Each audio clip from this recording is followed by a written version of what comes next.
he's the brother of my old drama teacher from high school. And she one time said to me, you gotta check him out. You gotta check him out in the ring. So we did. And it was in this promotion called the IWAMS. I don't know if you heard of it.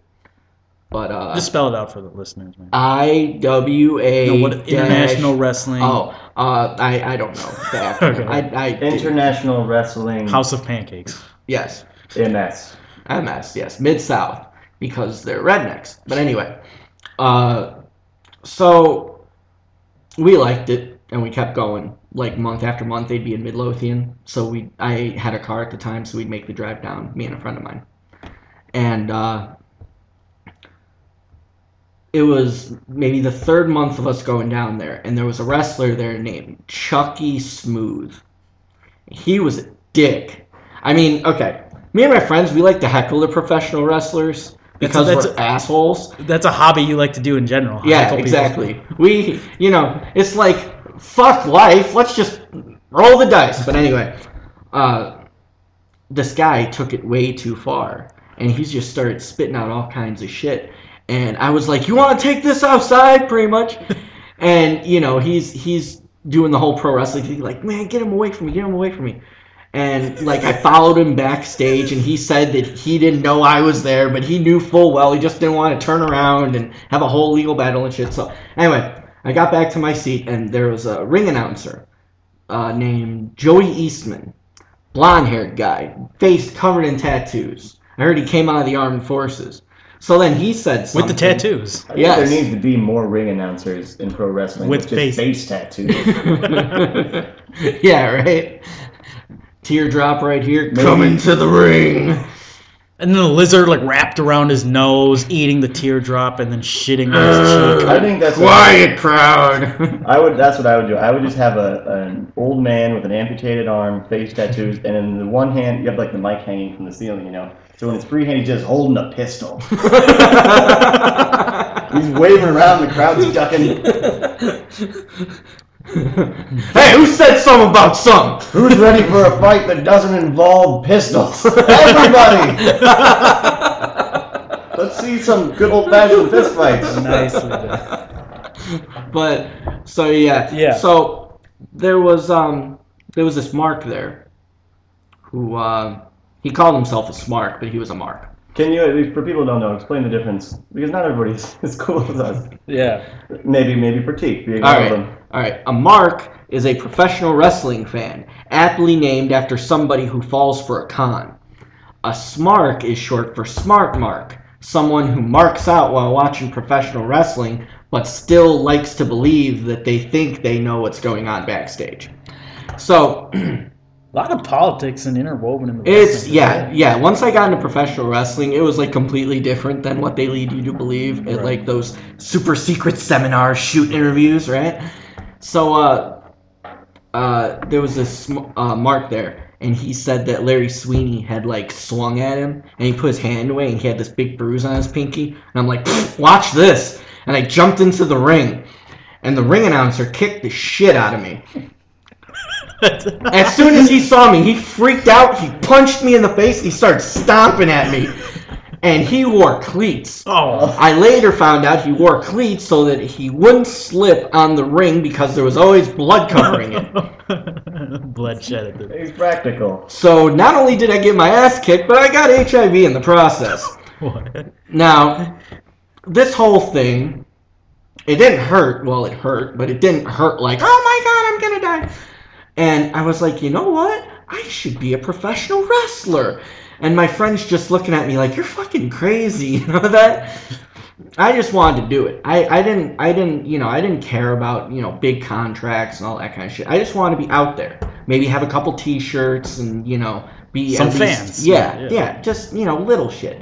And I didn't even get that far.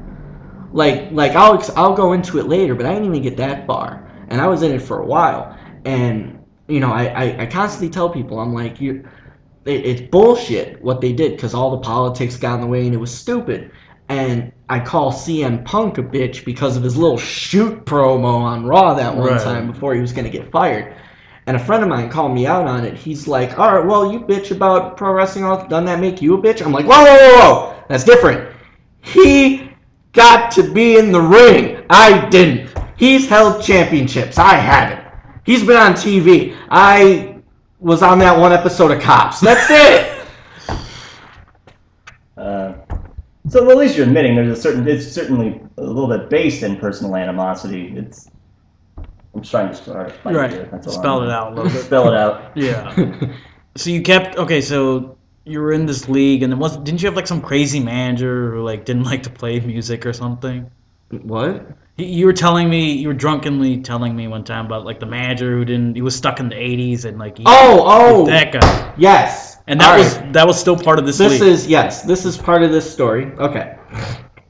Now, I was doing professional wrestling off and on because there'd be portions where I had a job, portions where I didn't have a job. And, so you were sort of like a contract type. Yeah, I was, and the thing was, I was dedicated. I went there on all the training days. I jumped into the ring my first day when they even told me I didn't have to, and I got a concussion on your first day, you get a concussion just from bumping wrong. It's messed up. Bouncing off the ropes wrong, you get a concussion right away. It's really fucked up. And I was really dedicated. The biggest show was coming up, right? And usually, like, new guys who've been there for like maybe a couple months, even a couple weeks, they carry managerial roles. Like they'll be like behind a wrestler, like acting as an enforcer, or like Paul Bear or something. Yeah, and I was like, I want to do that, and so a lot of the people that I was training with, they were already doing that. I wasn't. I was the only one who was on the sidelines. So, I went up to the guy when their biggest show of the year was coming up, and I said, I want to be a part of the show. I want to be an integral part of the show. I think I could do, I have drama training. I could do that, I'd be really good at it. He's like, all right. You could be our music guy. Oh, fucking thank you. Music guy. Yay. All right. Now, when you think of professional wrestling, you think of a highly regimented, entity. One that has plans for their procedures during shows and shit. That wasn't the case at all. There's nobody. You think of somebody responsible pushing buttons somewhere. Yeah. No. Okay. When I said that night, I said, all right, so what do you want me to do? We want you to do music. I'm like, all right, so you have a laptop that you got all the music loaded onto? And they're like, nope. Point me to this archaic 5-disc music changer and just a pile of CDs, not even labeled. And they're just like, have fun. There were only 2 people in the history of that entire company that got a system down. They didn't do shit. They didn't even have a procedure for how to do it. They're like, well, they made it work. You can make it work too. And not to mention that anytime I screw up even once, even if I didn't screw up, I had this big-ass bald guy screaming at me from halfway across the room, start the music! Turn it up! That's the wrong music!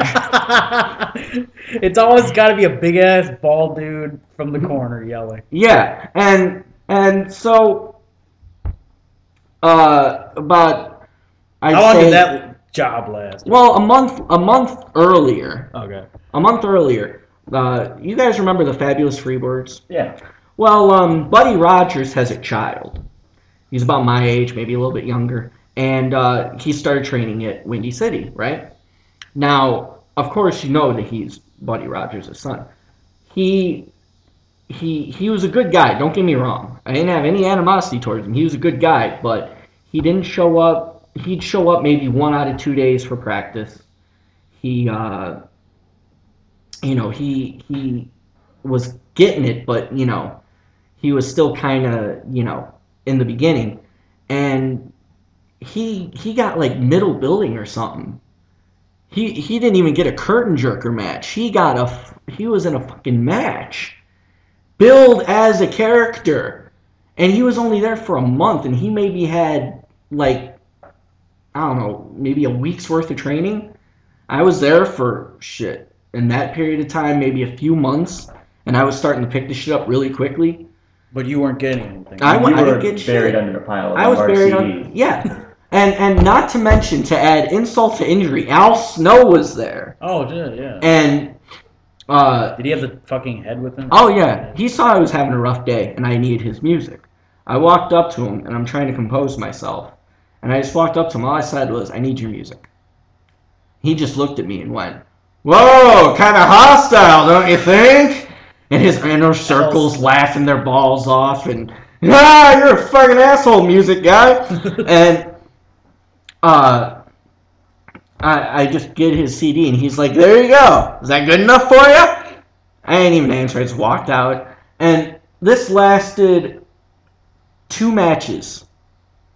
2 matches it lasted. And I found out, like, I was told that I at least get to perform in the ending battle royal. Then I found out there is no ending battle royal.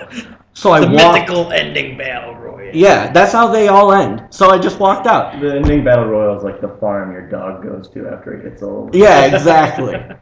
Exactly. So I just told Sam, I said, I have to leave.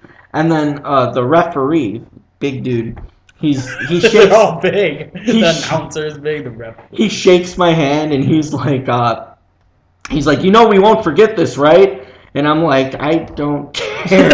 I don't give a shit. And the thing is that really made me open my eyes about the whole thing was that there was supposed to be this tag team that was debuting that night. Like, they had come together and they had this, like, whole NWO thing planned, right?